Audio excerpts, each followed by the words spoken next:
August 23rd, 2019, Sydney.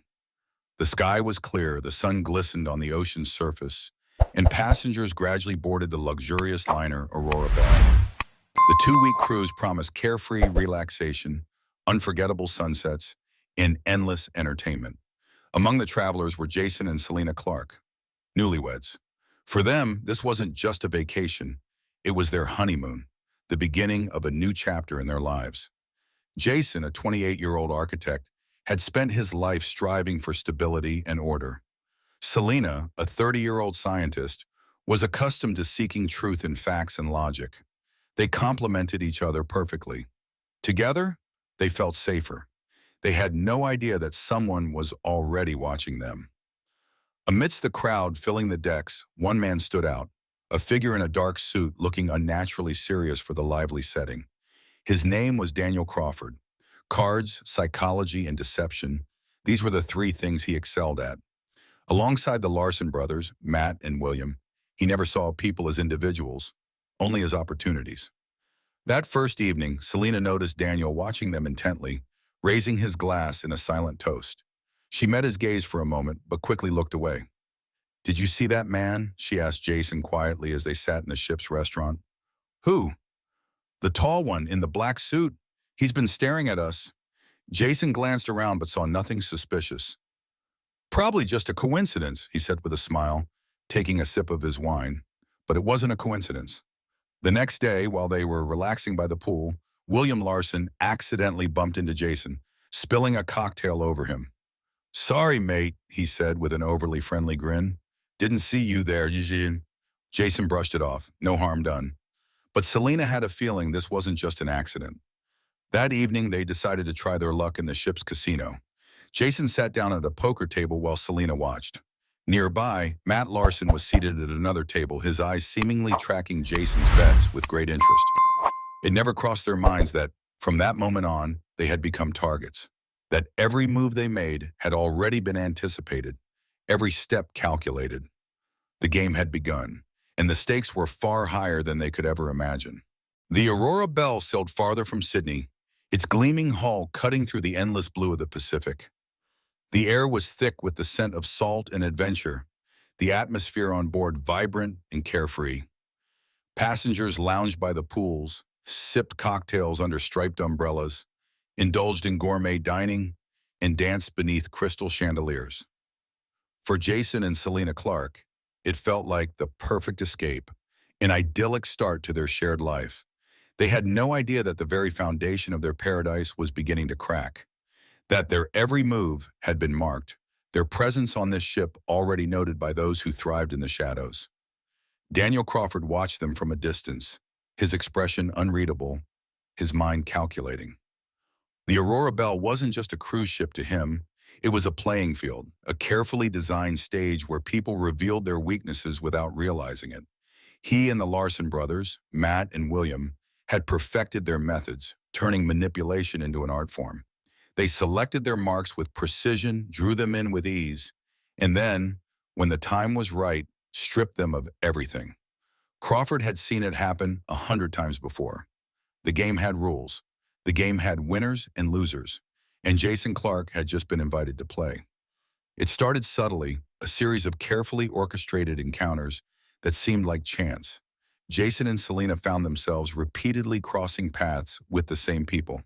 In the gym, Daniel appeared beside Jason, lifting weights as if by coincidence, offering friendly nods, engaging in casual small talk. In the dining hall, Matt was always nearby, sharing an easy smile, making polite conversation. By the pool, William lounged just close enough to overhear their conversations. The Claires didn't question it at first, assuming it was just the natural rhythm of a ship where passengers inevitably saw familiar faces. They had no idea they were being tracked.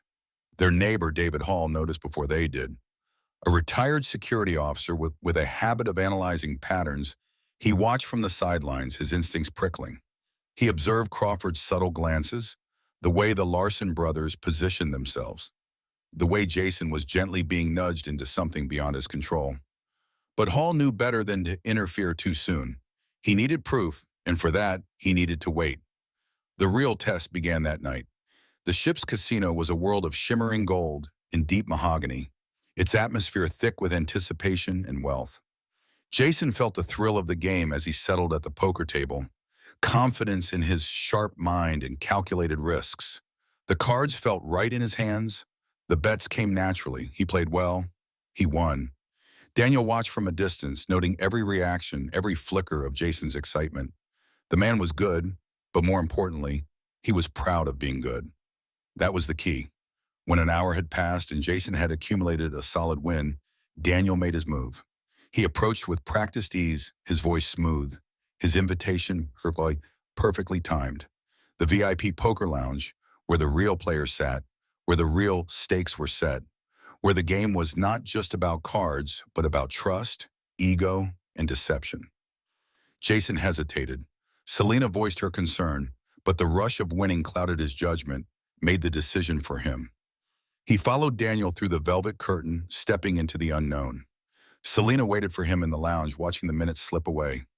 The casino buzzed with laughter, with the clinking of glasses, with the hum of deals being made. But Jason did not return. When she finally left to search for him, the suite was empty. The only thing waiting for her was a note. "Meet me below deck 3, come alone." Jason Clark never returned to the cabin that night. The note left for Selena lay on the table like a silent warning, its words etched in her mind, short, cryptic, ominous. "Meet me below, deck 3, come alone." She didn't recognize the handwriting. The very idea of Jason writing such a thing felt wrong. He wasn't reckless, he wasn't secretive, he wouldn't disappear without a word. A chill ran down her spine as she gripped the paper tighter, her heart hammering in her chest. Deck 3 wasn't part of the guest areas. It was a restricted zone, a maze of service corridors, storage rooms, and maintenance shafts. No bars, no restaurants, no entertainment. A place where passengers weren't supposed to go. That fact alone made the message all the more terrifying. She left the room, moving quickly but cautiously through the dimly lit corridors, past the laughter of passengers who had no idea what was unfolding just beneath their feet. Every step she took felt heavier than the last. When she reached the stairwell leading down to deck 3, she hesitated, her fingers gripping the cool metal railing. The lower levels of the ship were eerily quiet, the fluorescent lights humming softly overhead.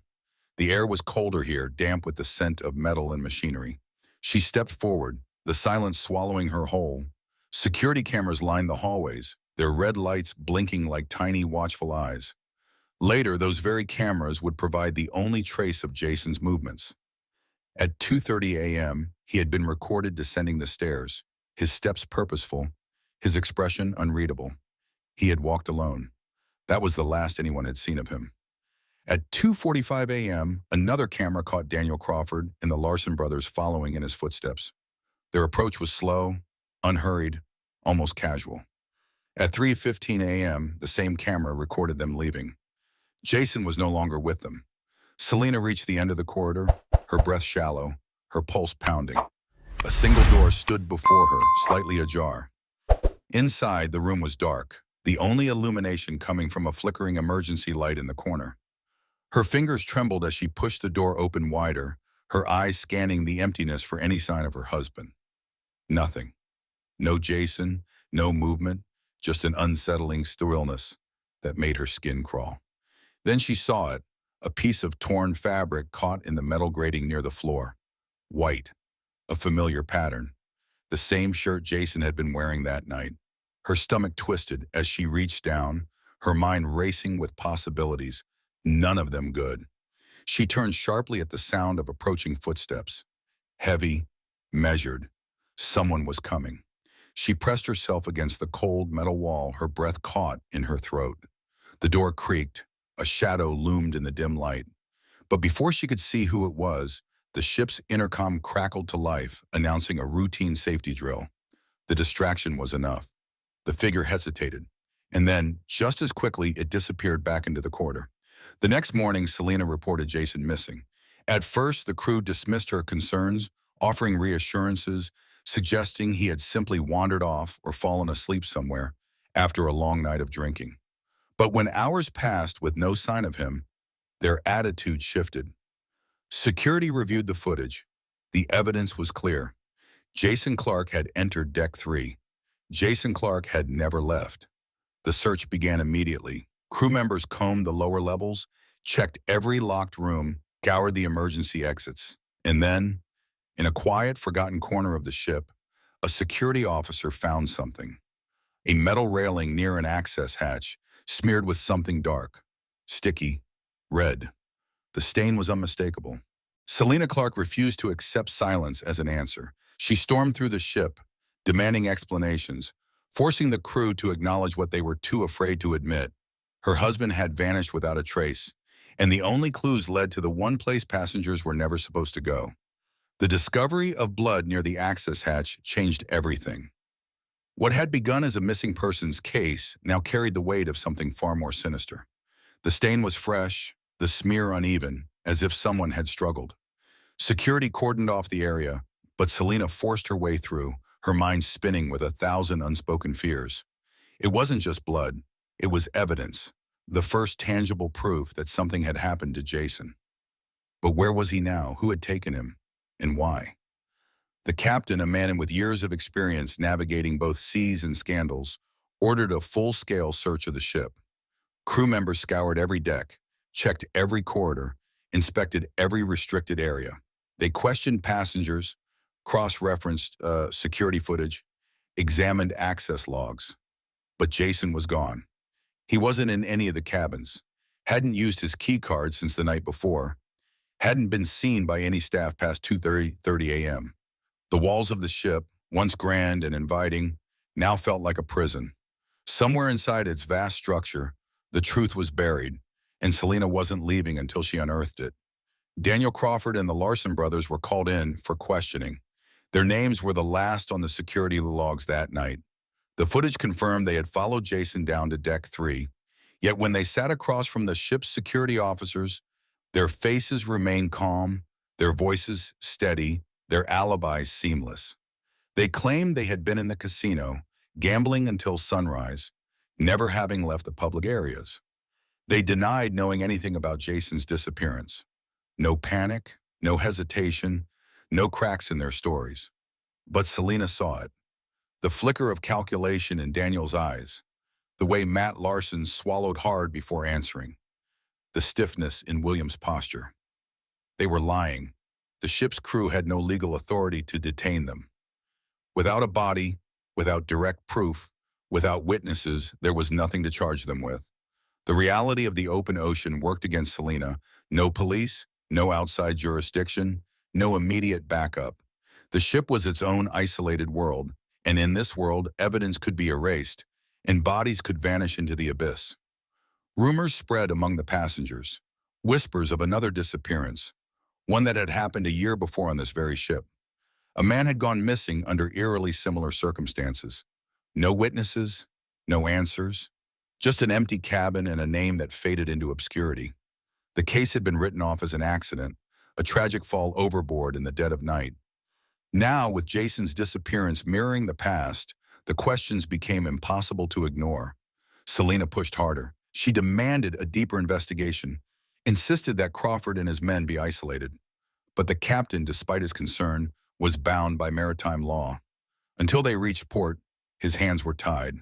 The ship pressed on, cutting through the waves with cruel indifference, carrying its secrets toward the horizon. As night fell, Selena sat alone in their cabin, staring at the empty space where Jason should have been, gripping the torn fabric of his shirt in her trembling hands. She wasn't ready to accept the unthinkable. She wasn't ready to believe that the man she loved was gone. But deep down, beneath the fury and the fear, she knew this was no accident. Someone had taken him. Someone had planned this. And if she didn't act fast, Jason's fate would be sealed beneath the waves, lost forever in the black depths of the ocean. The search continued, but the ship's vast corridors, luxurious lounges, and endless decks yielded nothing. Hours stretched into an eternity as the crew methodically combed through restricted areas, yet Jason Clark remained missing.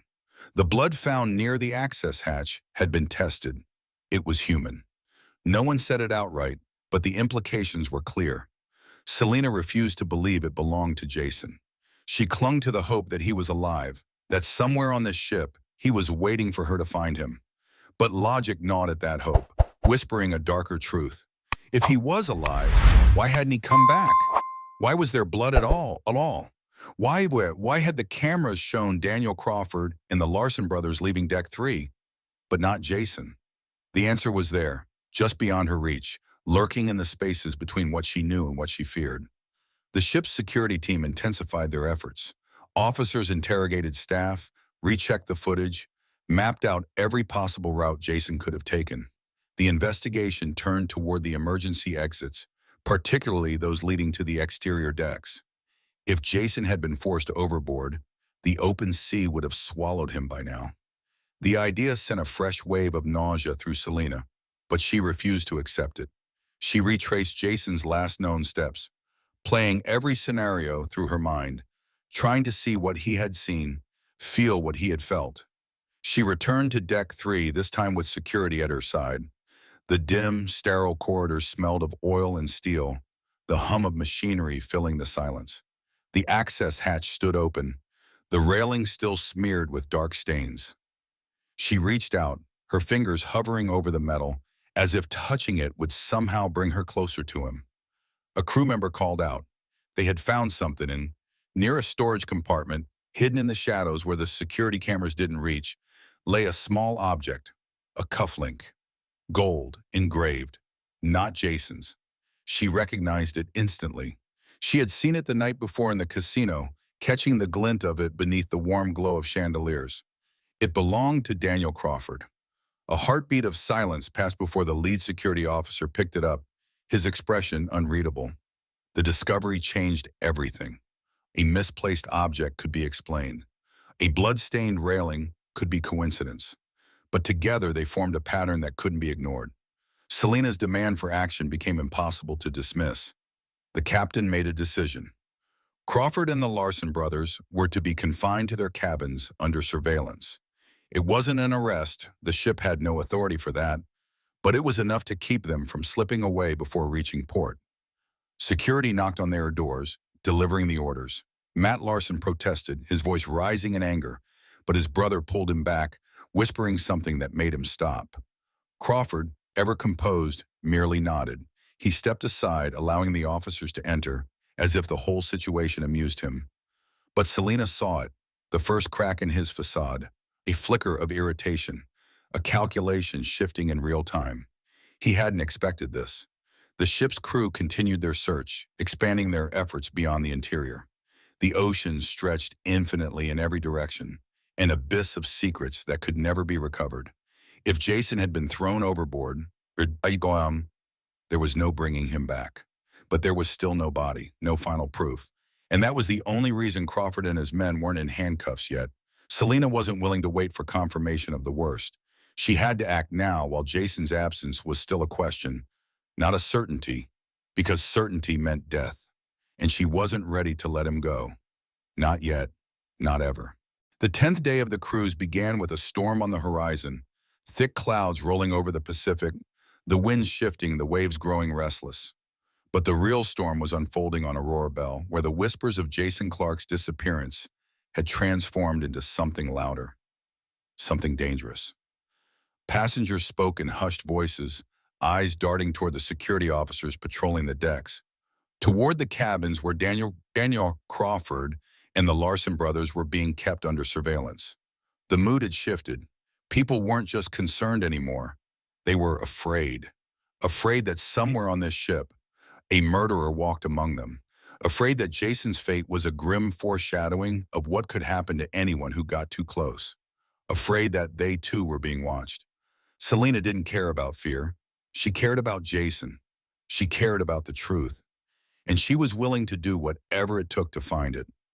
She had barely slept, running every detail through her mind, replaying every moment from the past few days, searching for the missing link.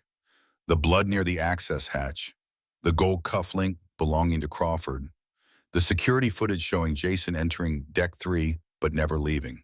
It was all connected, all leading to the same horrifying conclusion. Jason hadn't vanished. Jason had been taken. And someone on this ship had made sure he wouldn't come back. Then came the call that shattered any last illusions. A distress signal had been received by the ship's crew. A body had been found in the open water, miles away from their current location, floating face down in the waves.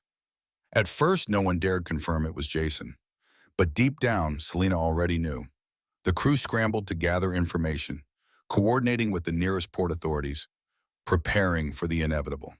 When the confirmation finally came, it hit her like a freight train. Jason Clark was dead. His body had been recovered. His name would no longer be attached to a missing persons report. Now it was tied to something worse: murder.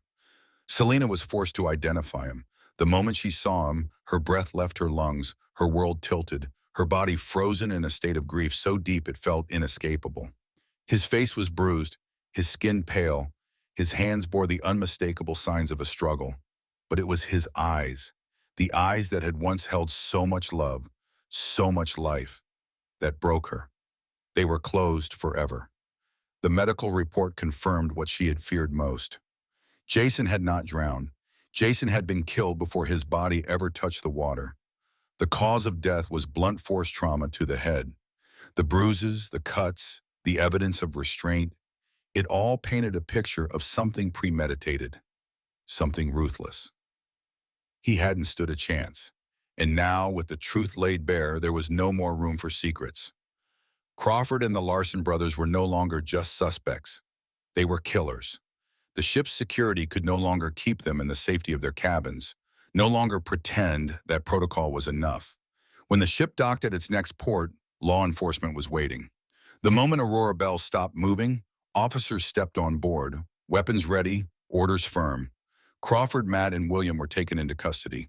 For the first time since it all began, Selena saw something shift in Crawford's expression. Not fear, not regret, but something close to resignation. He knew the game was over.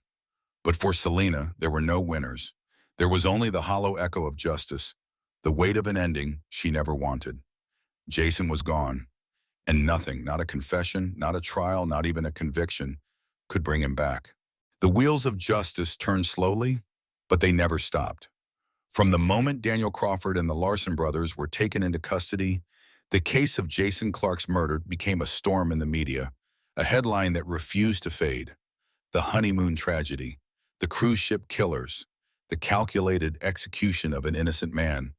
The prosecution built its case with ruthless precision, piecing together every fragment of evidence: the security footage, the bloodstains, the cufflink, the recovered body. The weight of the truth was undeniable, but the most damning evidence came from within their own ranks. Under the pressure of an airtight case, Matt Larson cracked first. The younger of the two brothers, weaker in will and riddled with fear, chose self-preservation over loyalty. He cut a deal. In a sterile interrogation room, beneath the unforgiving gaze of detectives, he told them everything. Jason had been targeted the moment he won big at the casino.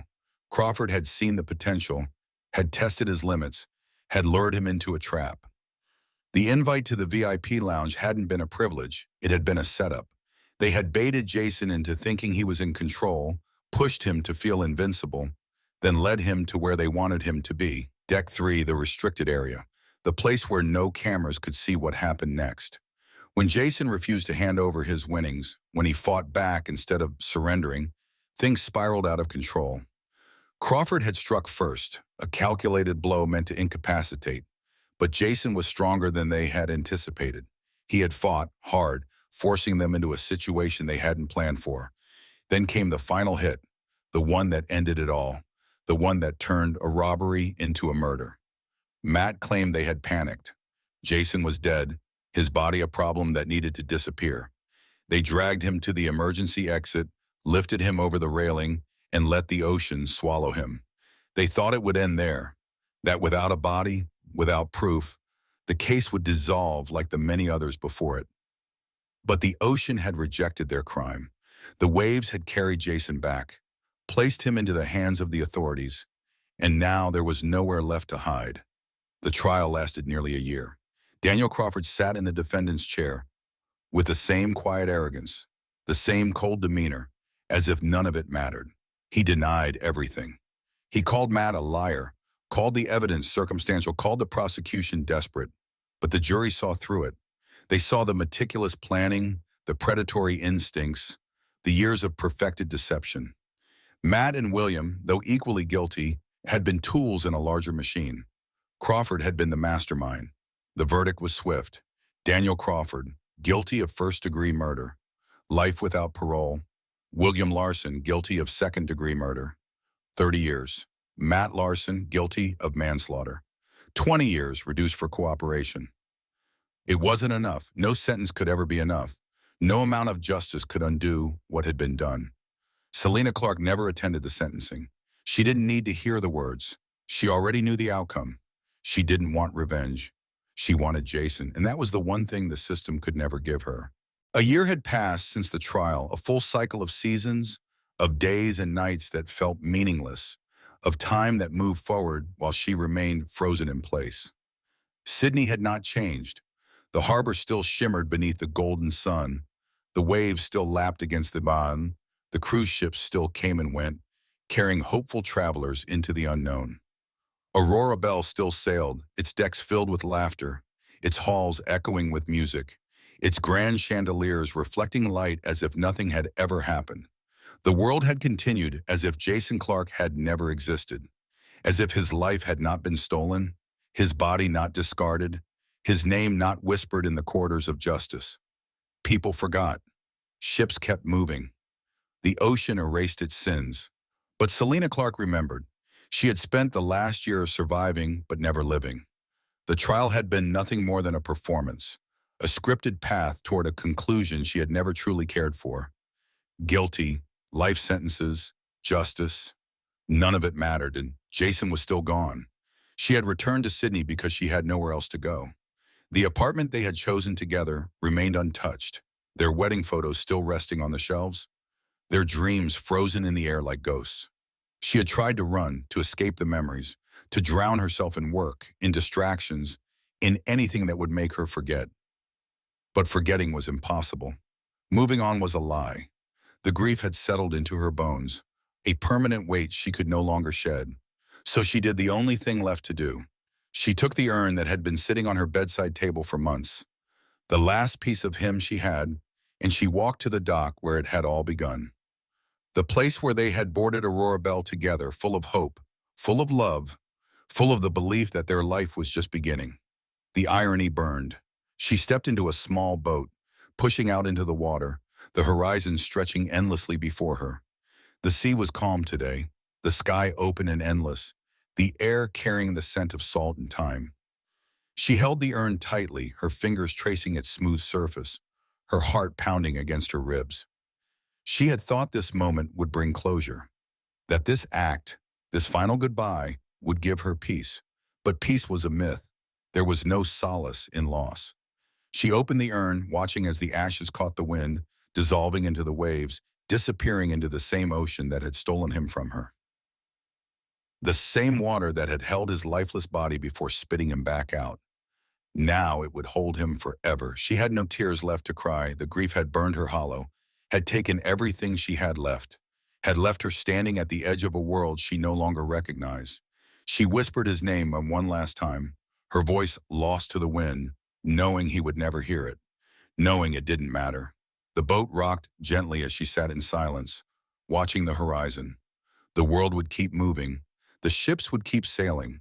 The ocean would keep swallowing secrets, carrying them into the deep, into the unknown, into the silence of eternity. She turned back toward the shore, toward the life she no longer knew how to live. Time had moved on without her, but she was still trapped on that ship, still standing in that empty cabin, still waiting for Jason to walk through the door.